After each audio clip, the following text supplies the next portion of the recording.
हिंदू सनातन धर्म में मनुष्य की शनि ग्रह दशा के दुष्प्रभाव को 7.5 कहा जाता है और इसी से प्रेरित होकर धार्मिक कहानी लिखी गई है। मुझे पाठकों से आशा है कि ये शनि की दृष्टि की कहानी आपको जरूर पसंद आएगी। काजल नाम की एक लड़की अपने पति के साथ एक अपार्टमेंट में रहती थी। काजल का पति राहुल एक सॉफ्टवेयर कंपनी में टीम लीडर के पद पर था। राहुल बचपन से ही बहुत आध्यात्मिक था, लेकिन उसके उलट उसकी पत्नी काजल बिल्कुल नास्तिक थी। वह ज्यादातर रंगीन दुनिया में जीने की चाहत रखती थी, जिसे वह आज के हिसाब से सही समझती थी। हालांकि इस बात को लेकर दोनों के बीच में कभी भी कोई अनबन नहीं थी। दोनों अपने जीवन में बहुत खुश थे। एक दिन सुबह सुबह राहुल में धार्मिक कार्यक्रम देख रहा था, जिसमें 7.5 काल के बारे में बताया जा रहा था। उसी समय काजल चाय नाश्ता लेकर आती है और राहुल के बगल में बैठकर चाय पीने लगती है और थोड़ी ही देर में वह राहुल से चाय पीते हुए कहती है, क्या सुबह से बोर कर रहे हो? और उसी समय का रिमोट उठाकर चैनल बदल देती है। राहुल को काजल का बर्ताव अच्छा नहीं लगता। वह काजल से कहता है,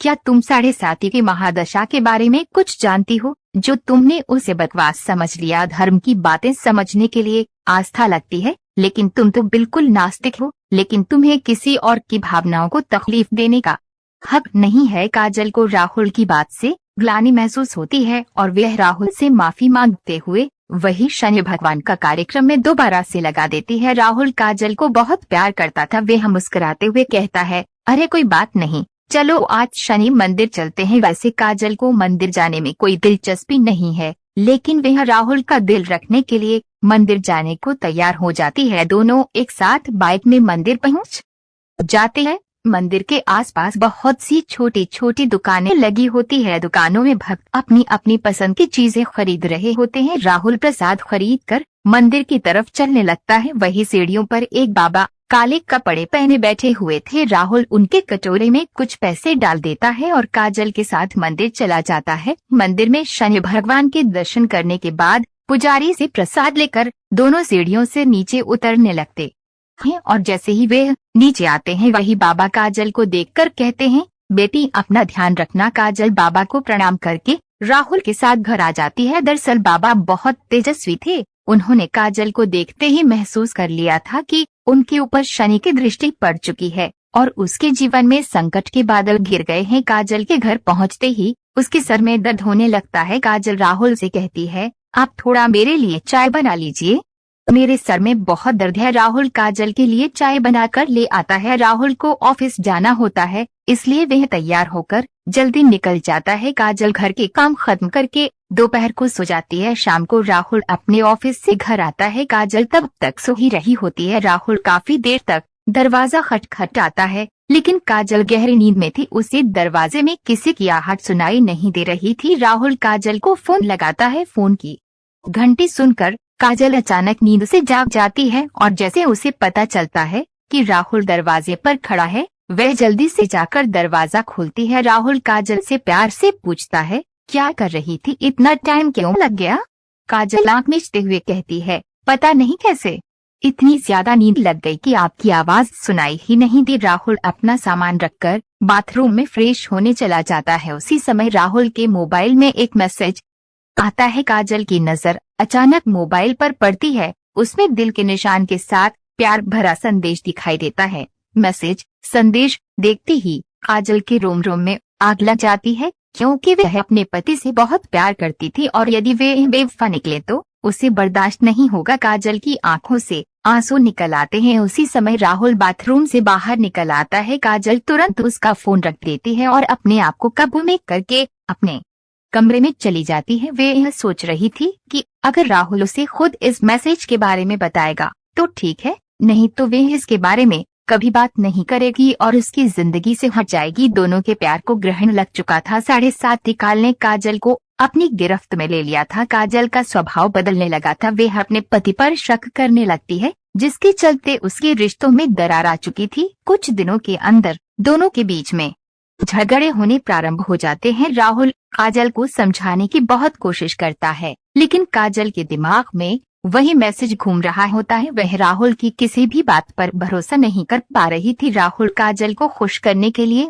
उससे कहता है, चलो मंदिर चलते हैं और वहीं से बाजार घूमने चलेंगे, आज कुछ कपड़े खरीदते हैं। लेकिन काजल गुस्से में वहां से उठकर चली जाती है। राहुल अकेले ही मंदिर चल देता है। राहुल को दोबारा वही बाबा मंदिर की सीढ़ियों में फिर से दिखाई देते हैं। वह राहुल को देखते ही उसे अपने पास बुलाते हैं। राहुल हाथ जोड़कर बाबा के सामने जाकर खड़ा हो जाता है। बाबा कहते हैं, बेटे तुम्हारे जीवन में संकट दिखाई दे रहा है, क्या तुम ठीक हो?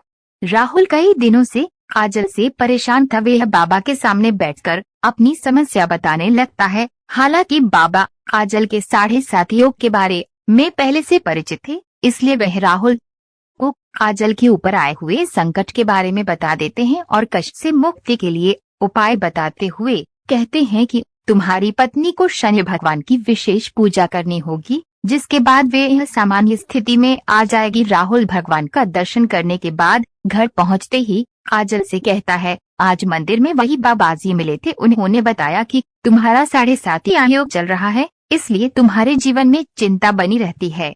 तुम शनि भगवान की पूजा करो, उससे सब ठीक हो जाएगा। काजल अचानक राहुल से कहती है कि मेरी समस्या की वजह तो तुम हो। राहुल पूछता है, कैसे?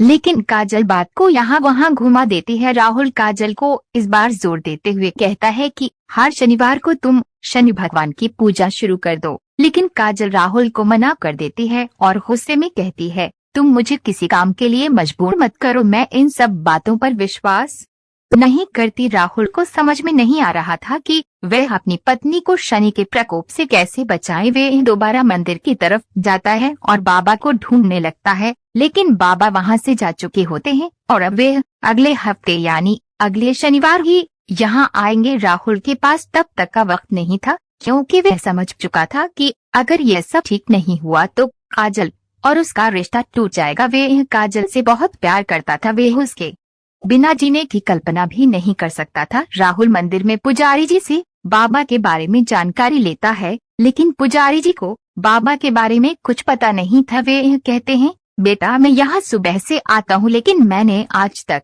किसी बाबा को सीढ़ियों पर बैठे नहीं देखा, पता नहीं तुम किसकी बात कर रहे हो। राहुल को ताज्जुब होता है, क्योंकि वह 2 बार बाबा को मिल चुका था। वह शनि भगवान के सामने हाथ जोड़कर कहता है, प्रभु मुझे बाबा से मिलना है। और इतना कहते ही राहुल मंदिर से नीचे उतरने लगता है। अचानक सीढ़ियों में उसके सामने बाबा प्रकट हो जाते हैं और उसे एक शनि भगवान की मूर्ति देते हैं और कहते हैं, इसे अपने घर में रख लेना और इन्हें तेल से स्नान कराना, तुम्हारा कल्याण होगा। और इतना कहते ही बाबा अचानक राहुल के सामने से ओझल हो जाते हैं। राहुल को समझ जाता है ये कोई साधारण बाबा नहीं बल्कि तेजस्वी आत्मा है। राहुल अपने घर पहुंचकर शनि भगवान की मूर्ति स्थापित कर देता है। राहुल जैसे ही वह मूर्ति को तेल से स्नान कराता है, काजल पीछे से आकर जोर जोर से चिल्लाने लगती है और कहती है, खुद चरित्रहीन होकर ये ढोंग मत करो, अपनी गलती छुपाने के लिए तुम शनि भगवान का सहारा ले रहे हो। अपने आप को आईने में देखो तो पता चलेगा कि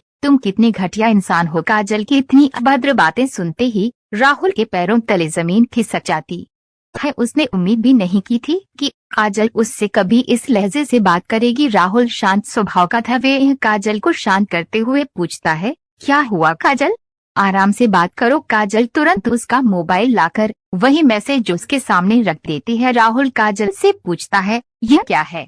काजल तुरंत कहती है, तुम बताओ ये क्या है और कौन है जिसने तुम्हें ये मैसेज भेजा है? राहुल काजल की बात सुनकर मुस्कुराने लगता है और कहता है, अरे पागल, ये मैसेज उस लड़की ने मुझे नहीं भेजा था, बल्कि कंपनी में काम कर रहे मेरे टीम के एक लड़के ने उस लड़की को भेजा था और उस लड़की ने मुझसे उसकी शिकायत करने के लिए वह मैसेज मुझे फॉरवर्ड किया था। यह बात सुनते काजल का दिमाग शून्य हो जाता है, उसे कुछ समझ नहीं आता। वह जमीन पर बेसुध होकर बैठ जाती है। राहुल उसके बगल में बैठकर उसका हाथ पकड़कर पूछता है, क्या तुम इतने दिनों से इस मैसेज की वजह से मुझसे झगड़ा रही हो? तुम पागल तो नहीं हो गई? एक बार मुझसे पूछ तो लिया होता, मैं तुम्हारे अलावा किसी और लड़की के बारे में सोच भी नहीं सकता। काजल जोर जोर से रोने लगती है और राहुल के गले लग जाती है, अनजाने में ही सही, लेकिन शनि भगवान की कृपा से काजल को 7.5 योग से छुटकारा मिल जाता है। दोनों के जीवन में फिर से खुशियों को न्योता मिल चुका था। शनि भगवान के विराजमान होते ही